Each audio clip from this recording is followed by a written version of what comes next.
आज हम लोग क्लास 8 के फिजिक्स का एक चैप्टर फोर्स पढ़ने जा रहे हैं।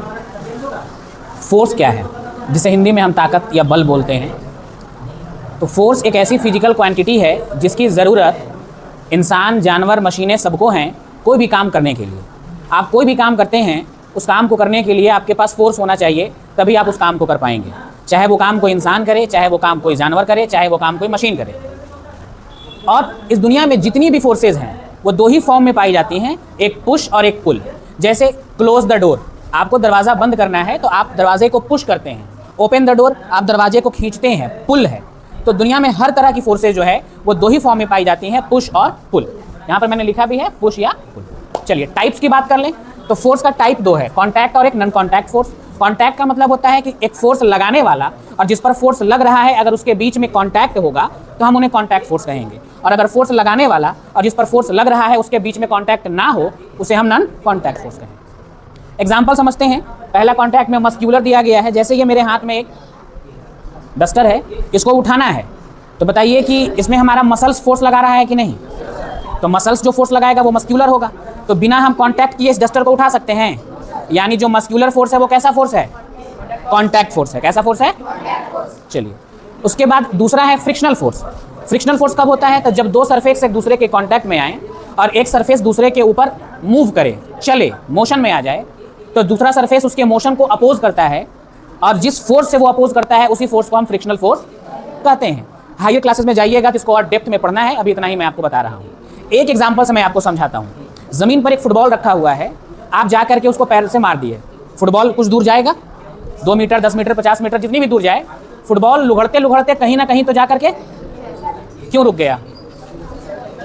क्योंकि ज़मीन और फुटबॉल दो सरफेस कांटेक्ट में हैं और फुटबॉल उसके ऊपर चल रहा है और उसके मोशन का ज़मीन अपोज कर रहा है और अपोज कर रहा है एक फोर्स से, और उसी फोर्स को हम फ्रिक्शनल फोर्स कहते हैं।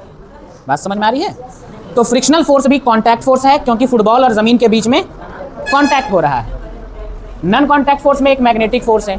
आपने देखा होगा एक चुंबक बहुत आसानी से लोहे को अपनी ओर खींच करके अट्रैक्ट कर लेता है। तो क्या चुंबक और लोहे के बीच में कोई कांटेक्ट था? बोलिए। लेकिन फिर भी फोर्स, तो कैसा फोर्स है? उसके बाद है इलेक्ट्रोस्टैटिक फोर्स। चार्ज का नाम सुने हैं? बहुत शॉर्ट में मैं आपको समझा दूं। इस दुनिया का हर सामान एटम से बना है और बेसिकली एटम जो है वो इलेक्ट्रॉन, प्रोटॉन और न्यूट्रॉन से बना है। इलेक्ट्रॉन जो है वो ट्रांसफरेबल है, मतलब कि एक सामान का इलेक्ट्रॉन निकल करके दूसरे में जा सकता है।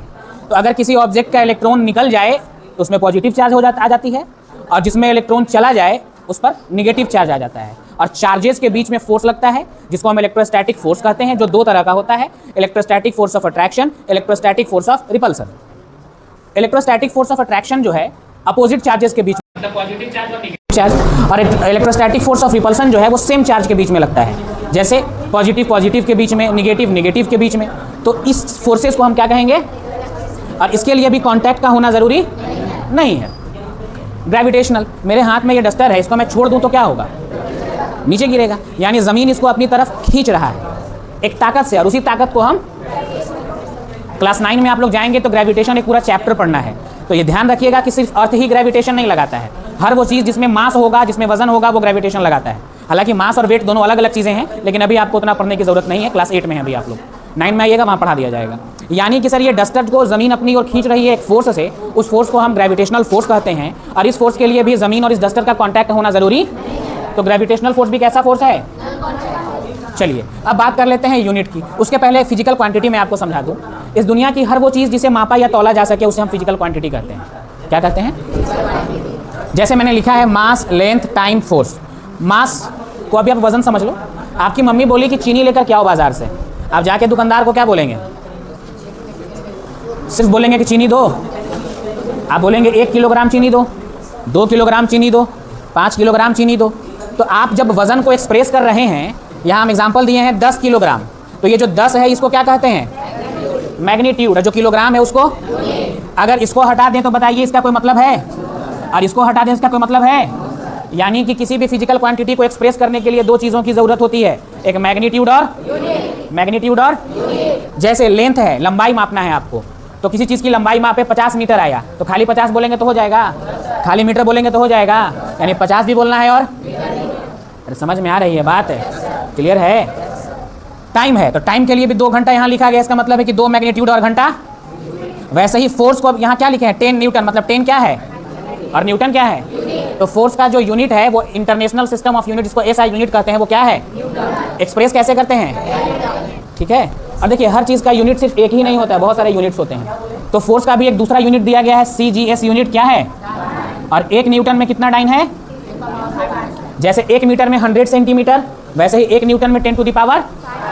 एक छोटा सा एग्जांपल बताइए, अगर मैं आपको बोलूं कि आपका जो किताब है उसकी लंबाई बताओ, तो किस चीज़ से मेज़र करोगे, सेंटीमीटर में।